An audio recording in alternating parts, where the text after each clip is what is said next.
د دې تور شپو وساته یو سهار دی را روان دی یو د لمر د سپینو وړانګو ړوند قطار دی را روان دی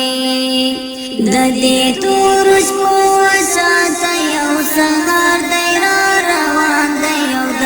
السلام علیکم. څنګه خیر دی؟ مخ پټه دا تو وایا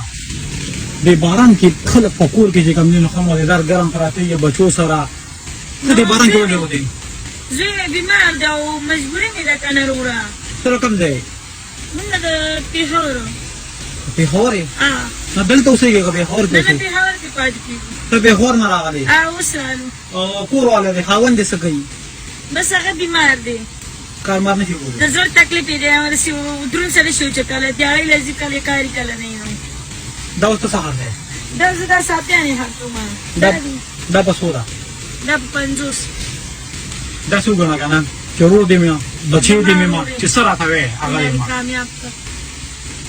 ډېر وخت زما هم نه کېږي دومره اوس مې کېږي چې نن هم باران دی زما خیال د موسمیاتو والې ویلي چې سبا هم باران دی دا دوه ورځې په کور تېرېږه نو مجبوري مې ډېره ده وروره څه مجبوري ده نو بس د کور کلانې بیلونه راغلي مجبوري زما ډېره زیاته ده بس دې دوه ورځو کې به ته څومره وګټې نو بس الله خبر دی الله مهربانه باچا دی چې څومره وګټې چې ته پرې خوشحاله یې چې هغومره پیسې ده زه دا کمداره کې ووایم او داسې ووایه چې لکه رور نه سړی غواړي داسې ووایه لکه سړی رور نه غواړي که نه بس الله دې ایمان نصیب کړه څومره درکړم چې ښه په خوشحالۍ کور ته لاړه چې دې باران کې بلکل نه روځي نه دا بس دوه ورځې باران دی زه ډېر زیات بیمار او هغې د وجې نه راغلم او وړوکی دی د 3 میاشتو دی او پۍ خوري هغه دې پرېښې دې کوره همې پرېښوستی دماغ مې بیخي کار نه کوي ګوره دا هم دې پرون مې پرېښوسته او نن مې بیا پرېښوسته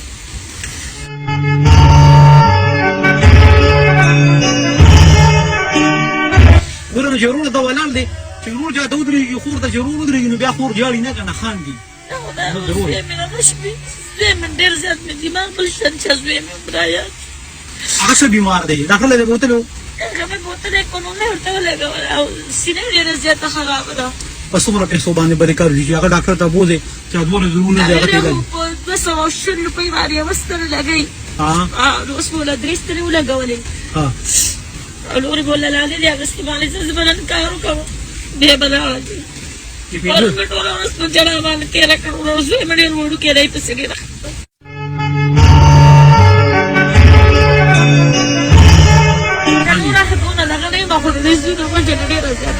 د زوی علاج به دې په څو روپۍ باندې وشي چې ښه بس ښه مزېدار علاج وشي چې ته چې بس داخل یې که هلته یې داخل کړه ډاکټر سره اړو راولې مچر څو ورډېک شوي دي څه خبرې ما ورور هغه دغه ته مې وړی دیش نغاري سره هسپتال دی بېنظیر هسپتال دی هغې سره مې وړی و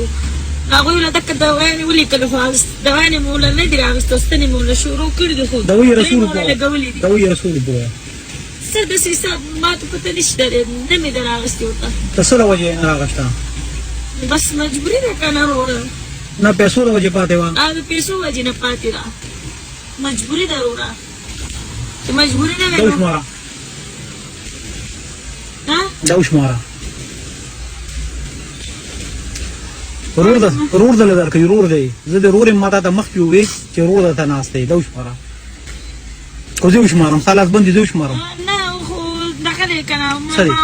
څه دی ما دې راکړې د دې تور شپو وساته یو سهار دی را روان دی یو د لمر نه خور نه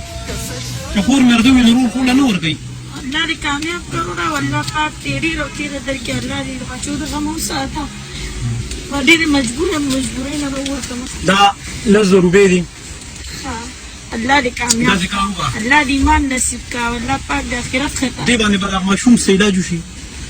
څه به بس او ډېر شی دي دا دومره دې به کور تېرې کړي د باران ده الله دې کامیاب تېرې به کړه الله دې دې اجرونه درکړي دا دومره دې کور تېرې که نه زما والله دې کامیاب کړو الله دې دې اجرونه درکړي زموږ د بېوس سره ته دومره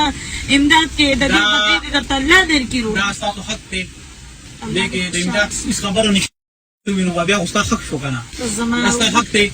دکه و چې کوم دی د ماشوم د علاج شوې او دا پیسې الله دې ایمان نصیب کړه بس باران ته مې دا پوندې نورې سمې درکړي او ولاړه یم بس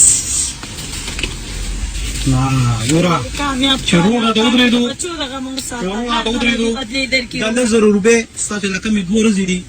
دا چې ته کور تیرې چې هغه ماشوم سره ته هسپتال کې یا کور چړې په ځای چې او پیسې راځه شته مزدوري مې خلک دا 1000 روپۍ ستا دغه بوره شوې و دکه دی لاش خیر ور الله دې کامیاب کړه الله دې بچو صحیح دغه خو وساته اوس به زه کور ته او زم دغه خپه خوشاله به دی. خوشاله زم الله دې کامیاب کړه الله پاک دې بدلی درکې رورا دا غونډه خلک کم رور الله دې کامیاب او دلاړه شخور الله جابور پاک دی دې سکله دا مهربان بوره نه چې څنګه الله پاک مزدوري درکړه خرورا او په سکون کې کړی داسې بیا الله شته بوره ده الله دې کامیاب الله دې ځوانه جان الله پامان مرد سپینو ړانګړون قطار دی را روان دی د دې ستورو له سترګکو داسې زیرې راوریږي د خوښۍ د سپوږمۍ وړانګې بیا